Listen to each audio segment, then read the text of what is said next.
Assalamualaikum warahmatullahi wabarakatuh. Perkenalkan, nama saya Ferial Jamilia Sahab. Saya dari kelas 3B, NIM 2020-286-202 P0009, Prodi Pendidikan Luar Biasa di Universitas PGRI Argopuro Jember. Di sini saya akan menjelaskan sedikit materi yang telah diberikan oleh Bunda Sugihartati yang menjelaskan tentang dampak ketunanetraan pada psikologis orang tua, saudara, keluarga, dan masyarakat, yaitu tentang hambatan belajar yang dialami oleh setiap anak disebabkan oleh 3 hal, yaitu ada faktor lingkungan, dan yang kedua adalah faktor dalam diri anak sendiri, dan yang ketiga kombinasi antara lingkungan dan faktor dalam diri anak. Solusi hambatan yang dialami anak tunanetra: perlu adanya intervensi dalam hal pendidikan, psikologis, dan interaksi sosial yang harus didasarkan atas hambatan belajar dan kebutuhan masing-masing anak. Masalah itu adalah masalah keluarga, terutama seorang ibu, merupakan gejala interpersonal. Kondisi emosi salah satu anggota keluarga berpengaruh pada setiap anggota yang lain. Bila satu anggota keluarga mereka tidak enak atau diskomfort, maka hal ini akan memengaruhi anggota lainnya. Dan yang kedua, jika anak tunanetra ataupun orang tua yang memiliki anak penyandang tunanetra mengalami disfungsi psikologis, maka penyebabnya adalah konflik di masa yang telah lalu yang belum terpecahkan. Dan yang ketiga, kondisi keluarga dapat dianalogikan dengan kondisi individu dalam keadaan homeostasis, yang mana anak-anak merupakan emosional produk dan orang tua. Solusinya, perilaku manusia terutama anak dengan hambatan penglihatan memapakan hasil belajar sehingga dapat diubah dengan memanipulasi dan mengkreasi kondisi-kondisi belajar. Dan yang kedua, bagaimana cara merubah perilaku anak tunanetra atau hambatan penglihatan yang tidak sesuai dengan perilaku pada umumnya, dan apa yang harus dilakukan apabila keluarga mengalami gangguan psikologis atas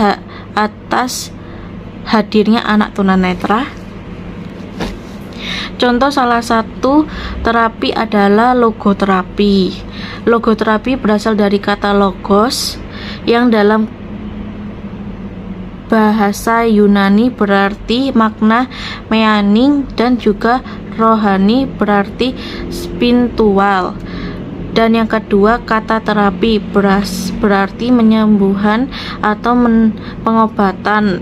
Logoterapi dapat digambarkan sebagai corak psikologi atau psikiatri yang mengakui adanya dimensi spiritual pada manusia di samping dimensi raga dan kejiwaan.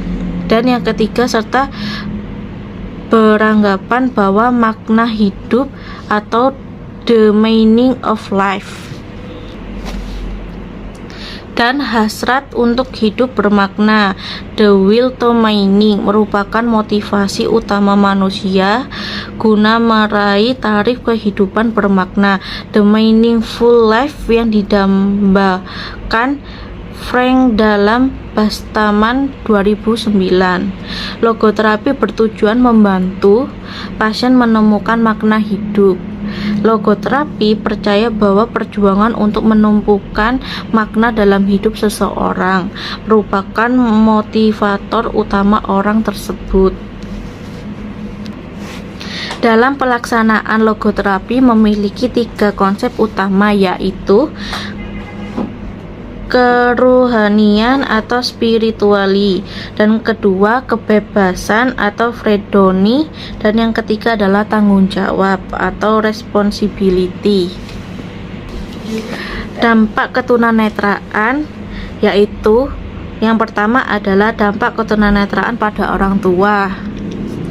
Reaksi orang tua terhadap ketunanetraan anaknya. Reaksi orang tua terhadap ketunanetraan anaknya dibagi menjadi 5 kelompok, yaitu yang pertama adalah penerimaan secara realistik terhadap anak dan ketunanetraan, dan yang kedua penyangkalan terhadap ketunanetraan anak atau anaknya seperti ini karena kesalahan dokter dalam memberikan penanganan, dan yang ketiga overprotection atau perlindungan yang berlebihan. Cerita tentang cara bagaimana bayi berjalan.